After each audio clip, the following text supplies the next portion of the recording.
Okay, so a very good evening and welcome everyone.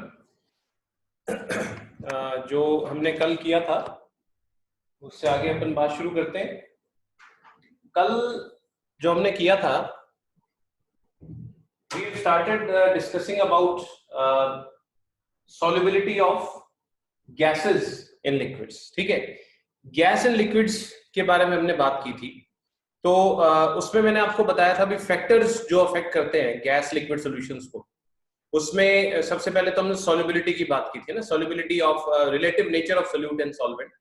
तो उसमें मैंने आपको बताया था लाइक डिसॉल्व्स लाइक, और लाइक डिसॉल्व्स लाइक में इसमें जो एक फ्रेज और था वो क्या था कि आपको एक क्राइटेरिया और था, उसके बेस पे मैंने समझाया, that was the concept of critical temperature of gases. ठीक है, उसके बाद हमने टेम्परेचर का इफेक्ट देखा।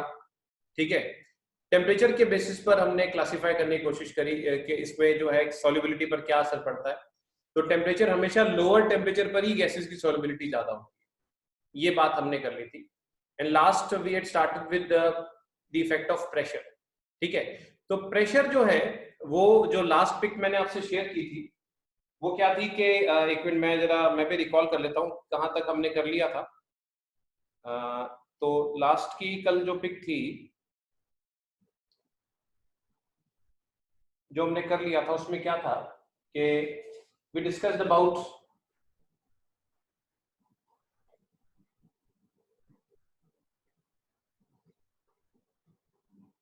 ओके प्रेशर का इफेक्ट ये था।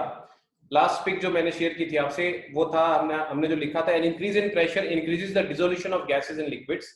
ठीक है, the effect of pressure on solubility of gases in liquids is determined by Henry's law. ठीक है, वो जो it is determined by Henry's law, ये हमने जो है कल कर लिया था, लास्ट जो हमने जो चीज की थी। तो अब हम जो है इसमें आगे बढ़ते हैं, हेनरीज लॉ की बात करते हैं। ठीक है, एक सीधा सा प्रिंसिपल है, दोबारा सुने कि हम क्या पढ़ रहे हैं।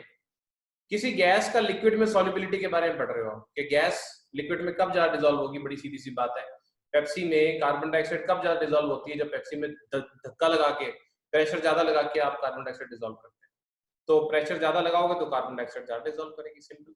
तो इसी चीज को जो है हेनरी ने पकड़ लिया और अपना एक लॉ बना दिया। अंग्रेजों को लॉ बनाने का शौक होता है ना। ठीक है, तो जो है अब इसमें अपन बात करते हैं, यहाँ पर जो है इसके बारे में हम बात करेंगे। तो देखिए क्या है, हम बात कर रहे हैं हेनरीज लॉ की।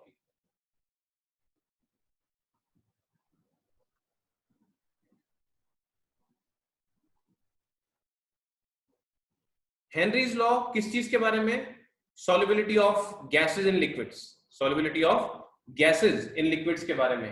आई रिपीट, ध्यान रखना, हेनरीज लॉ सिर्फ गैसेस इन लिक्विड्स के बारे में होता है। गैस के लिक्विड में solubility with effect of pressure, उसके बारे में डील करता है ये। तो जो है this law states that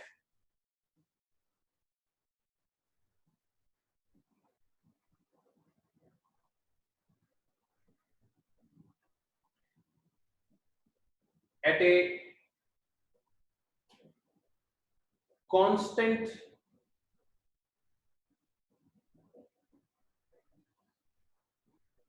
temperature, मतलब टेम्परेचर ना बदले अगर अपने, at a constant temperature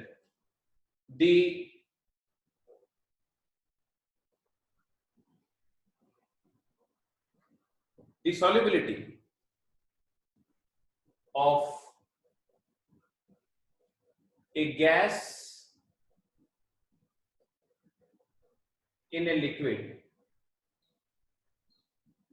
the solubility of a gas in a liquid is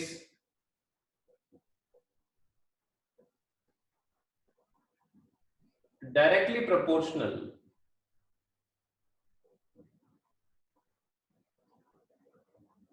to the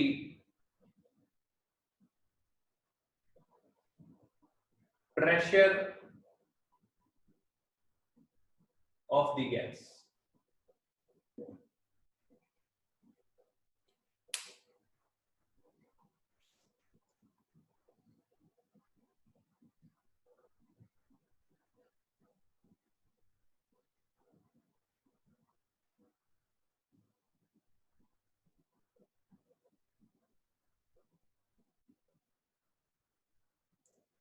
यानी कि इसमें अगर हम बात करें तो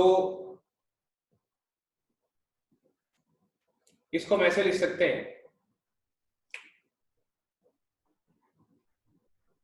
m is directly proportional to p, m directly proportional to p, ठीक है। तो प्रोपोर्शनलिटी यानी यहां पर क्या है, या इसको आप जैसे क्या चीज बता सकते हैं here, m is equal to mass of gas in solution, जो सॉल्यूशन है उसमें कितनी मास, गैस का कितना मास डिसॉल्व हो गया वो, और p pressure of the gas on the surface of solution,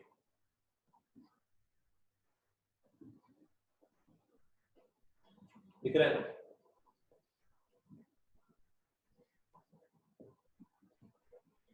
pressure of the gas on the surface of solution,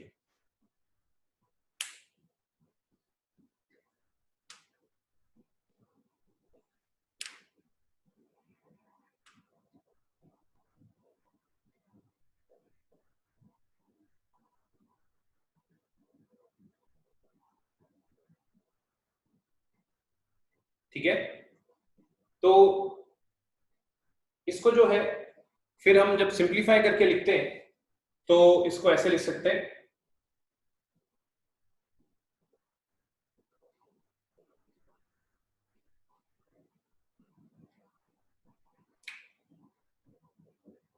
m is equal to kb, here k is equal to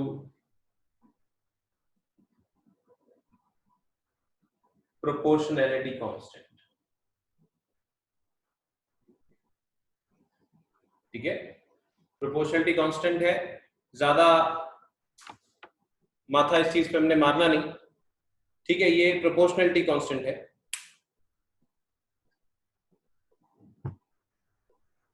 तो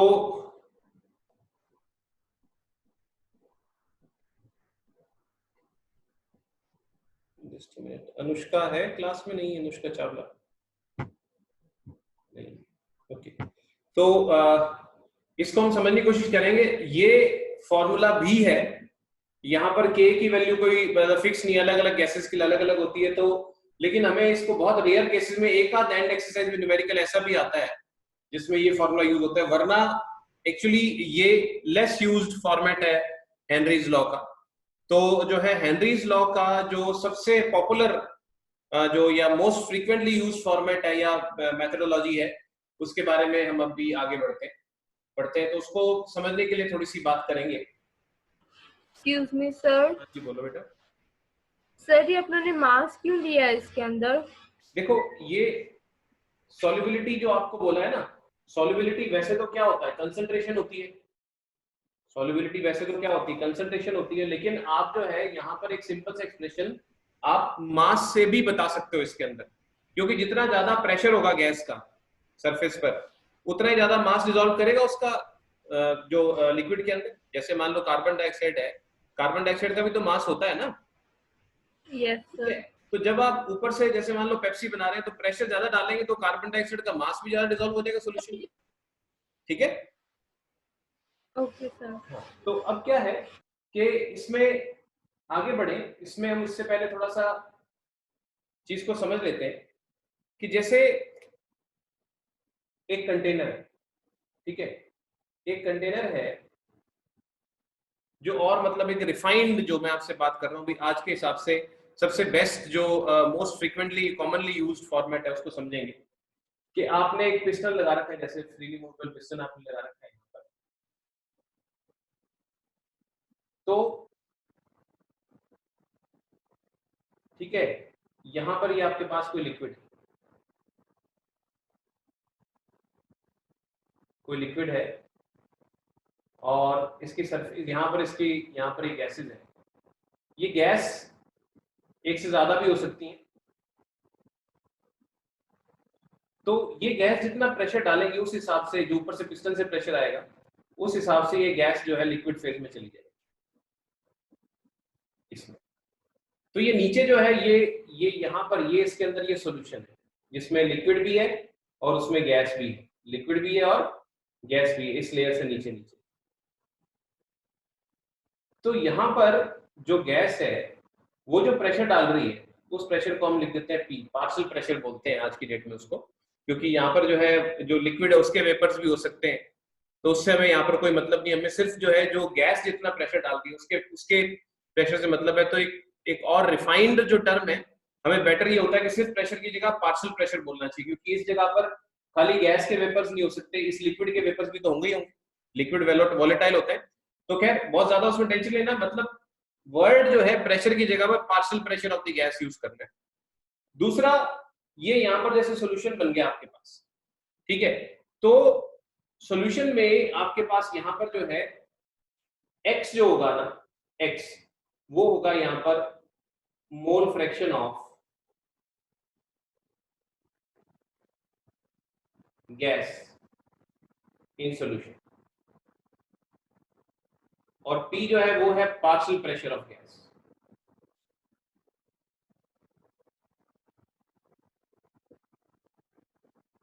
above solution मतलब solution की सतह के ऊपर जितना उसका partial pressure है ये p हो गया।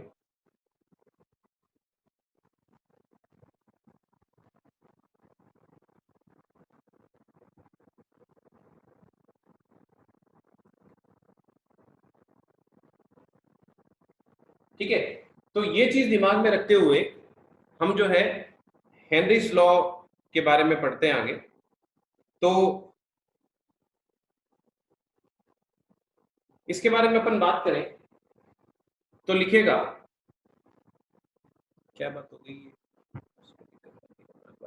ज्वाइन करने में, ओके, थोड़ा सा यही है कि अपना नेट पैक सब फुल रखो तो दिक्कत ना आए ताकि ज्वाइन करने में ना, ठीक है। तो इसमें लिख सकते हैं the most commonly used form of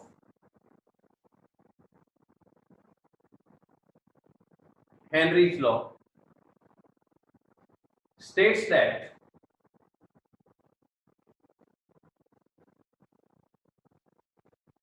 the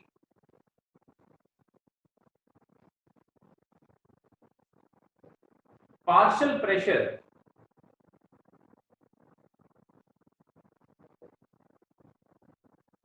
of the gas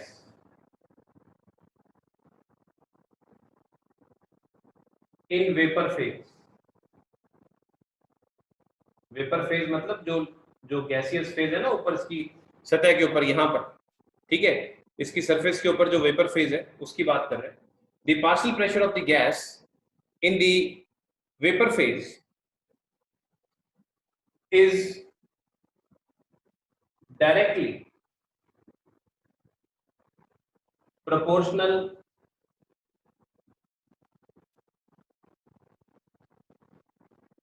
to the mole fraction of the gas in the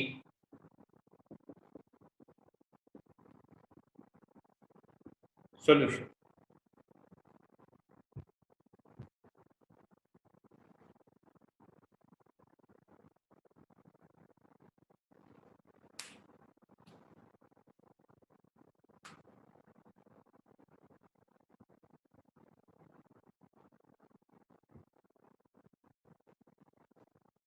ये लिख लीजिए आप अपने पास, फिर हम आगे बात करते हैं।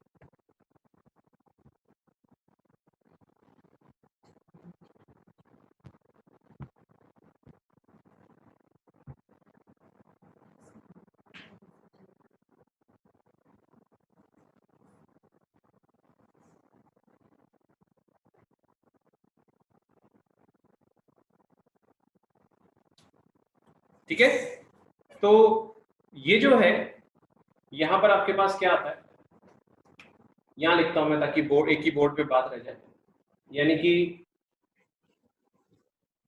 आप लिख सकते हैं यहां पर दैट इज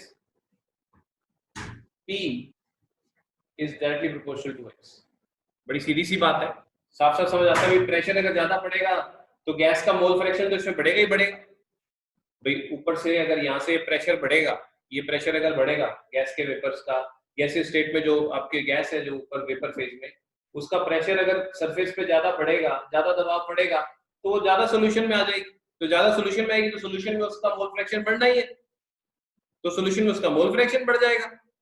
तो इतना सा है हेनरीज लॉ, ज्यादा कुछ भारी चीज नहीं है। तो that is P is proportional to x, या फिर जब प्रोपोर्शनलिटी कांस्टेंट आता है तो यहां पर हम लिखते हैं P is equal to KHX।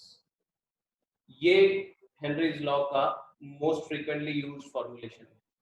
वो M is equal to KP वाला लेस फ्रीक्वेंट है, वो एक्चुअली जो है जब कभी दो कंडीशंस का कंपैरिजन करना हो ना तब यूज फिर भी हो सकता है, मासेस का डेटा दिया हो तो, वरना ये जो है हेनरीज लॉ का ये रिलेशनशिप आपको यूज करना होता है। ठीक है, तो यहां पर क्या चीज क्या है, यही लिखता हूं मैं एक बार, बोर्ड उसी बोर्ड को यूज कर रहा हूं मैं। हियर P और X तो मैं आपको बता ही चुका हूं क्या है। KH जो होता है ना, KH को बोलते हैं Henry's law constant.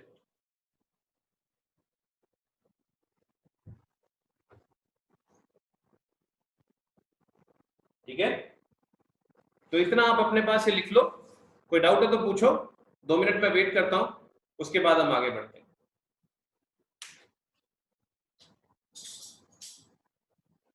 Excuse me sir. हाँ बोलो बेटे। सर इसमें गैस का पार्शियल प्रेशर ही क्यों लिया है? देखो एक्चुअली क्या है, मतलब सही मायने में तो पार्शियल प्रेशर ही वर्ड होता है, क्योंकि क्या होता है कि यहाँ जो वेपर फेज में अकेली गैस संभव ही नहीं, क्योंकि लिक्विड जो होता है, जैसे मान लो पानी है, पानी के ऊपर कार्बन डाइऑक्साइड है, तो आपको पता है पानी के ये जो ऊपर जो कार्बन डाइऑक्साइड होगी इसमें भी तो वाटर वेपर होंगे, होंगे कि नहीं यस होंगे? सर। तो जो यस। प्रेशर है वो आप सही मायने में वर्ड जो होता है वो पार्शियल प्रेशर वर्ड आपको यूज करना चाहिए इंस्टेड ऑफ जस्ट प्रेशर, ये चीज होती है उसके। ठीक है ना, तो partial pressure is the exact word.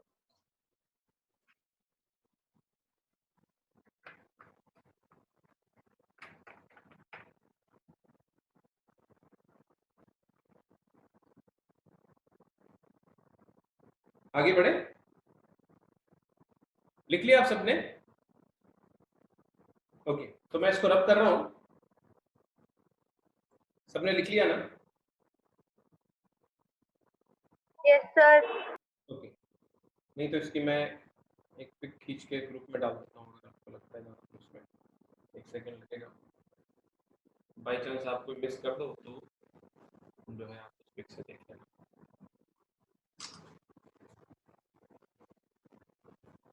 ठीक है, तो अब देखो आगे बढ़ते हैं अपने ग्रुप में, मैंने इस बोर्ड की क्लिक भेज दी एक बार।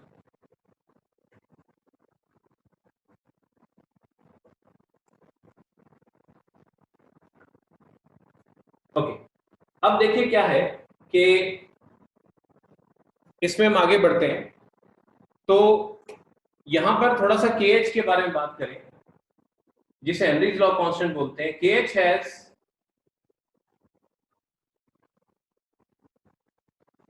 different values for different gases। अलग अलग गैसेस के लिए KH की अलग अलग वैल्यूज होती है, तो बहुत अच्छी बात है, आपको याद नहीं करना पड़ेगा, बहुत ही अच्छी बात है, आपको याद नहीं करना पड़ेगा। क्यों? क्योंकि अगर कहीं एक वैल्यू होती, जैसे 11th में रिडबर्ग्स कांस्टेंट था, प्लैंक कांस्टेंट था, एक वैल्यू होती तो मैं कहता भाई याद करो। ये अलग अलग गैसेस के लिए अलग अलग जो है इसकी वैल्यूज होती है, तो आपको कोई टेंशन लेने की जरूरत नहीं। ठीक है, दूसरी बात, दी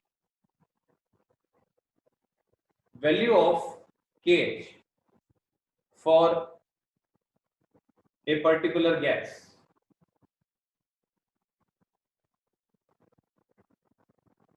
varies with temperature। किसी एक गैस के लिए, मतलब पहली बात तो KH की वैल्यू अलग अलग गैसेस के लिए अलग होती है, ठीक है। पहली बात तो KH की वैल्यू अलग अलग गैसेस के लिए अलग अलग होती है। दूसरी बात ये कि टेम्परेचर बदले तो उसी गैस का KH भी बदल जाता है। KH जो होता है ना, वो टेम्परेचर के डायरेक्टली प्रोपोर्शनल होता है। अगर टेम्परेचर बढ़ाओ किसी गैस का तो KH भी बढ़ेगा, ठीक है। जैसे यहाँ पर एनसीईआरटी में एक डेटा दिया हुआ है मेरे पास, उसको अगर देखें तो अपने, तो उसमें जैसे मैं आपको बताऊं जैसे ऑक्सीजन के लिए दिया हुआ है KH जो है वो ऑक्सीजन का 293 केल्विन पर दिया हुआ है एक तो, और KH जो है ऑक्सीजन का वो 303 केल्विन पर दिया हुआ है। ये डेटा याद करना अपना काम नहीं है, ये ध्यान रखना। याद नहीं करना, कोई KH नहीं याद करना आपको, कोई भी KH आपको याद नहीं करना, मगर ये कॉन्सेप्चुअली आपको बात पता होनी चाहिए। तो यहाँ पर आपको दिया हुआ है, ये तो है 34.86 किलो बार, और दूसरे में जो है 46 पॉइंट, ये तो सिर्फ मैं एग्जांपल देने के लिए इलस्ट्रेशन दे रहा हूँ, 46.82 किलो बार। अच्छा, KH की जो यूनिट है, KH की यूनिट प्रेशर वाली होगी। क्यों? क्योंकि आप समझो P is equal to KHX, तो KH का फॉर्मूला क्या बना, P अपॉन X। तो X तो मोल फ्रैक्शन है, मोल फ्रैक्शन की यूनिट होती नहीं, तो यूनिट के हिसाब से बात करें तो KH की यूनिट प्रेशर वाली यूनिट ही होगी। तो जो भी प्रेशर की यूनिट होती है वही KH की यूनिट होती है। जैसे यहाँ पर 1 किलो बार में, तो देखो एक छोटी सी बात है, ऑक्सीजन गैस का KH दे रखा है, ये सिर्फ बात समझने के लिए, वैल्यूज नहीं याद करनी है अपने को। आपको मैं ये बात जस्टिफाई करवा रहा हूँ कि टेम्परेचर बढ़ता है तो KH भी बढ़ जाता है, ठीक है। ऑक्सीजन का KH 293 केल्विन पर 34.86 है, और टेम्परेचर 10 केल्विन बढ़ाया तो वो भी जो है बढ़ गया, 46.82 किलो बार हो गया, ठीक है। इस चीज से, इस बात से हमें क्या समझना है, हमें ये समझना है कि सॉल्युबिलिटी पर इसका क्या असर पड़ेगा, किसी गैस की सॉल्युबिलिटी पर इसका क्या असर पड़ता है अगर बराबर प्रेशर। मतलब कहने का ये है कि एक, जैसे मान लो एक मछलियों से भरा हुआ तालाब, ठीक है, आप एक सिचुएशन समझना, एक तालाब मछलियों से भरा हुआ है, दो तालाब अलग अलग दुनिया में अलग अलग जगहों पर मछलियों से भरे हुए तालाब, ठीक है, they are filled with fish, ठीक है। अब आप मेरी ड्राइंग से जलन मत करना, आप सोच रहे हो कैसे इतनी बढ़िया फिश बना ली मैंने। तो दो जगह अलग अलग जगह पर है, यहाँ पर जो है टेम्परेचर 293 केल्विन है और यहाँ पर टेम्परेचर 303 केल्विन। फिश जो होती है ना, वो कैसे सरवाइव करती है, जो वाटर में डिसॉल्व्ड ऑक्सीजन होता है ना, उस पर सरवाइव करती है। ऊपर तो प्रेशर वही है, ठीक है, 1 एटमॉस्फेयर का प्रेशर है हमारे वायुमंडल का, जो ऑक्सीजन को धक्का मार के नीचे डिसॉल्व कर देता है, ऑक्सीजन को धक्का मार के नीचे पानी में डिसॉल्व करता है। अब कौन से टेम्परेचर पर ज्यादा ऑक्सीजन डिसॉल्व होगी, ये हमें कैसे पता लगेगा। देखो P is equal to KHX, formula क्या है, P is equal to KHX, जहां पर P क्या है, P ऊपर जो प्रेशर पड़ रहा है गैस पर, गैस का, जैसे मान लो ऑक्सीजन गैस है, मुझे देखना है फिश को कौन से पानी में, ठंडे पानी में कि गर्म पानी में, कौन से पानी में ज्यादा ऑक्सीजन मिल रहा है, ये मुझे ऑब्जर्व करना है। तो मैं थ्योरेटिकली, हालांकि मैं पहले भी आपको समझा चुका हूं, कल या परसों समझाया था, कल ही समझाया था शायद, लेकिन मैथमेटिकली अपने इसको जजमेंट करें, ठीक है। तो प्रेशर दोनों केसेस में कांस्टेंट है।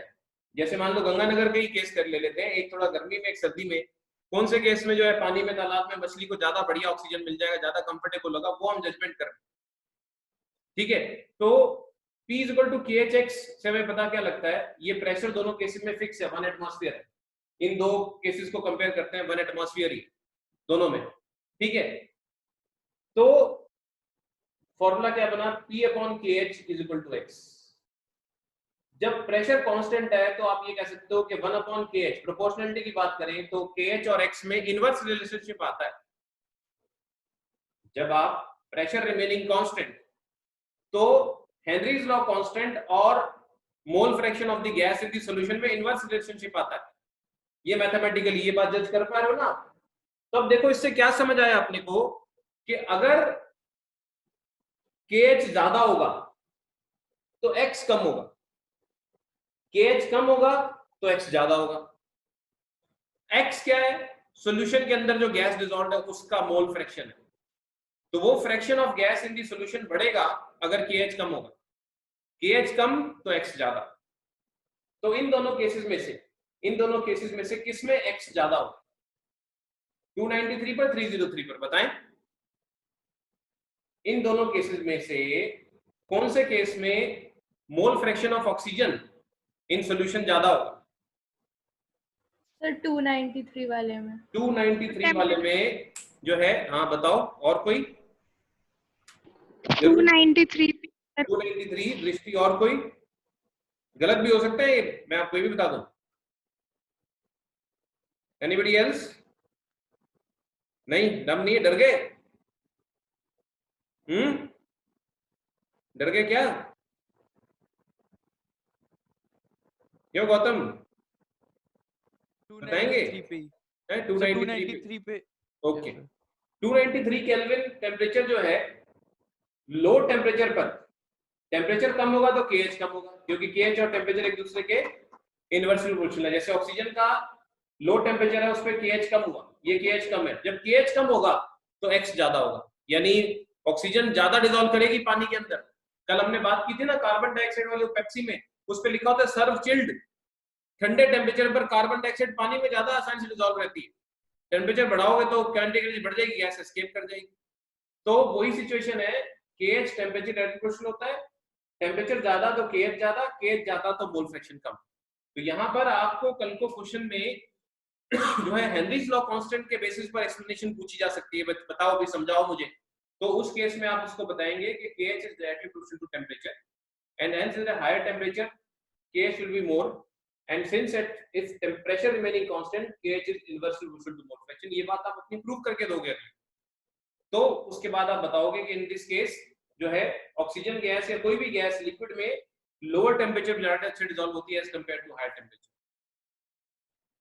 तो इस तरीके से आप इसको समझा सकते हो इस केस में कि इसमें आप स्टार डाल के लिख सकते हैं। ये चीज आपने जो भी लिखनी है अपने तरीके से आप लिख लो, एक बार मैं एक वेट कर लेता हूँ आपका, फिर बात करते हैं अपने।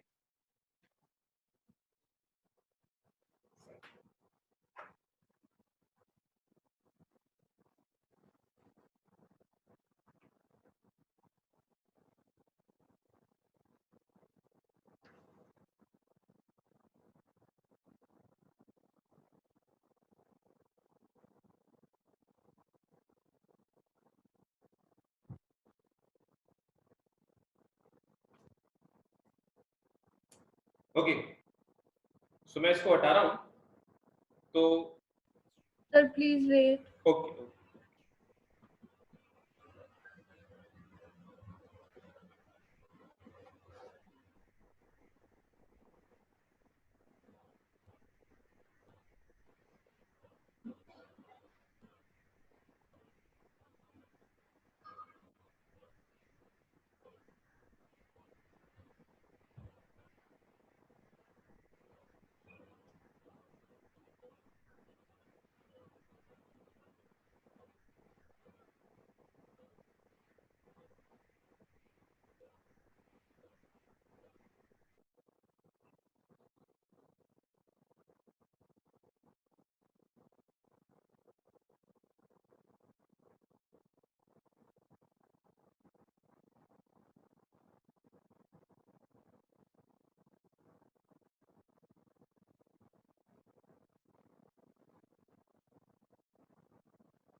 ओके, चलिए।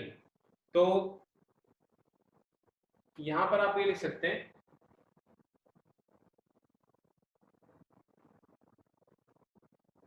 यहाँ पर इसमें ऐसे लिख सकते हो, it is due to this reason. आप अपनी भाषा में लिखने के बाद ये क्वेश्चन आते हैं कॉन्सेप्चुअल छोटे छोटे, इनको आप छोड़ नहीं सकते। This is due to this reason that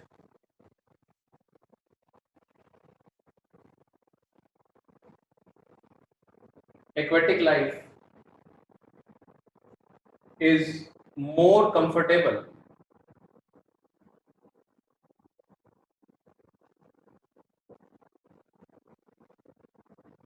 in warm water than in cold sir water. Cold ही आएगा। Sorry, in cold water. Very good. Than in warm water. यही चेक कर रहा था मैं, तुम्हें समझ आया कि नहीं। ठीक है, तो ये बिल्कुल सही बात है। तो is more comfortable in cold water than in warm water. ठीक है, एक न्यूमेरिकल ट्राई करेंगे अपने इस पर, जो कि हेनरीज लॉ कांस्टेंट पर बेस्ड है, उसको करते हैं अपने।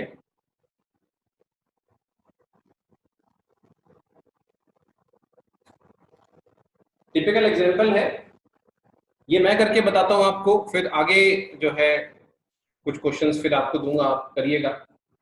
वैसे पिछली बार जो मैंने आपको क्वेश्चंस दिए थे उसमें सॉल्यूशंस जो है सबके जवाब आने चाहिए थे, सबके नहीं आए। तो खाली मेरा शो चलाओगे तब तो मजे वाली बात नहीं है, शो आपका भी होना चाहिए। ठीक है, तो जब अगर मैं आपको टास्क देता हूँ ऐसे रोज रोज तो होता नहीं। ठीक है ना, केमिस्ट्री थ्योरेटिकल सब्जेक्ट है, 2-4-5 दिन में जब कुछ बातें इकट्ठी हो जाती है तब आपको क्वेश्चंस का एक पिटारा दिया जाता है, भाई ये करो, बैठ गया बात। एक स्टेज पर आए बाद क्वेश्चंस दिए जाते हैं, रोज रोज नहीं होता उसमें। तो एटलीस्ट जब ऐसा हो तो आप जवाब दें, मुझे भेजें आंसर्स, तो लगता है भाई हाँ काम हो रहा है, क्योंकि तभी बात बनेगी। ठीक है, तो जो है क्वेश्चन क्या है यहाँ पर वो देखते हैं अपने जरा। क्वेश्चन है, ये मैं रब कर रहा हूँ इसको, सब लिख ही लिया होगा आपने। क्वेश्चन क्या है, if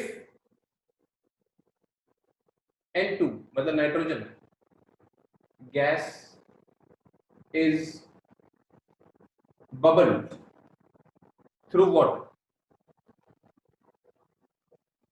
If nitrogen gas is bubbled through water at 293 Kelvin,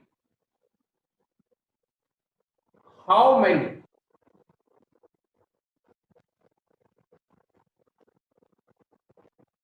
millimoles?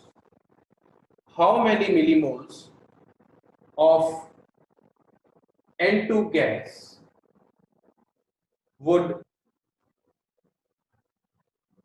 dissolve in 1 liter of water? Would dissolve in 1 liter of water. Assume that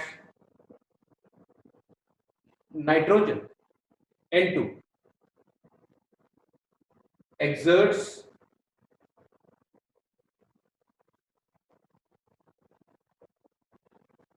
a partial pressure of 0.987 bar, given that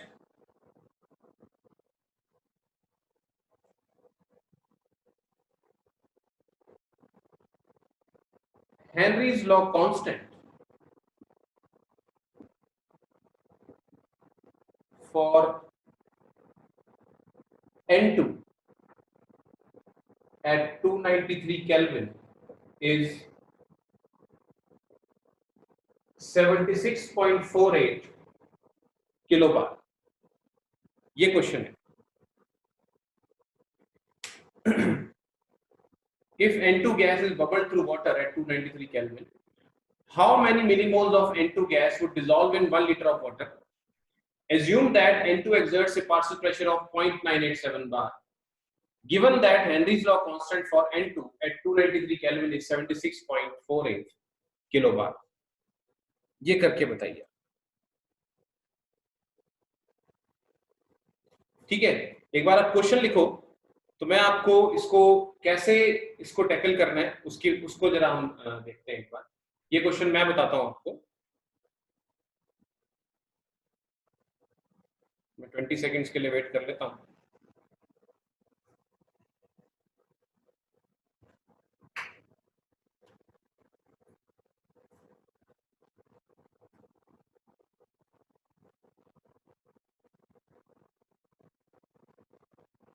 ठीक है, और एक ना कई दिन हो गए अपने जैसे पढ़ते हैं, तो एक मैं थोड़े से आपके जो भी रिव्यूज हैं, कुछ सजेशंस और रिव्यूज मैं अभी आपसे कुछ पूछूंगा ग्रुप में शाम को, तो आप अपने रिव्यूज भेजना ताकि हम चीज़ों को और सुधार सके, क्योंकि ये बिल्कुल नया प्रोसीजर है। तो क्या आपके एक्सपीरियंस रहे इस चीज़ में, अच्छे या खराब, वो थोड़ा सा आप बताना मुझे, ठीक है। मैं क्या आपसे एग्जैक्टली एक्सपेक्ट करता हूँ वो मैं आपको बाद में ग्रुप में शेयर करूंगा। 7 बजे के बाद एक बार 6 से 7 दूसरा बैच है, उसके बाद मैं आपसे शेयर करूंगा शाम को। तो जो भी आपका जेन्युइन रिव्यू है ना, वो मुझे इंडिविजुअली आप शेयर करना, ताकि हम आगे जो है इस चीज़ को और जो है बेटर तरीके से इम्प्लीमेंट कर सकें, क्योंकि इन चीज़ों के बारे में बिल्कुल ये नया कॉन्सेप्ट है अभी। तो कैसा चल रहा है आपके लिए, कैसा लग रहा है, तो वो मेरे को बताना, ठीक है। ओके, तो अब देखो क्या है, सबसे पहली चीज क्या होती है किसी भी न्यूमेरिकल में, जो मैंने आपको बताया हुआ है थॉट प्रोसेस, सोचने का तरीका। एक बार जितना टाइम बचा है तो मैं आपको इसको टैकल करने का तरीका बता देता हूँ, सॉल्व हम कल कर लेंगे। देखिए क्या है, आपको सबसे पहले इसका आंसर जब आप निकालें तो अपने पास देखिए गिवन क्या क्या है। गिवन है आपके पास nitrogen gas is bubbled through water at 293 kelvin, temperature दिया हुआ है, मगर आपको पता है टेम्परेचर सिर्फ डेटा पर्पसेस के लिए, उसका कोई और रोल नहीं है। How many millimoles of N2, आपको number of moles of nitrogen निकालना है, this is your question, you have to calculate number of moles of nitrogen, और वो भी मिलीमोल्स निकालना है, जितना भी आया उसको मिलीमोल्स में एक्सप्रेस करना है। वाटर जो है यानी आपका जो जो दूसरा कंपोनेंट है, यानी वेट ऑफ वाटर वन, या ये कहते हैं कि वॉल्यूम ऑफ वाटर, जो सॉल्वेंट है वो 1 लीटर है, ठीक है। और उसके बाद ये कहते हैं assume that नाइट्रोजन एक्सर्ट्स से पार्शियल प्रेशर, नाइट्रोजन का पार्शियल प्रेशर दे रखा है इसने आपको, वो दे रखा है 0.987 बार, और आपको केएच दे रखा है 76.48 किलो बार। आज टाइम इतना ही अलाउ करेगा। ये डेटा देखकर शायद आप अंदाजा लगा सके आपको क्या चीज करनी है इसके अंदर। हाँ, वाटर की डेंसिटी 1 किलोग्राम पर लीटर होती है, इतना जानने के बाद हम इस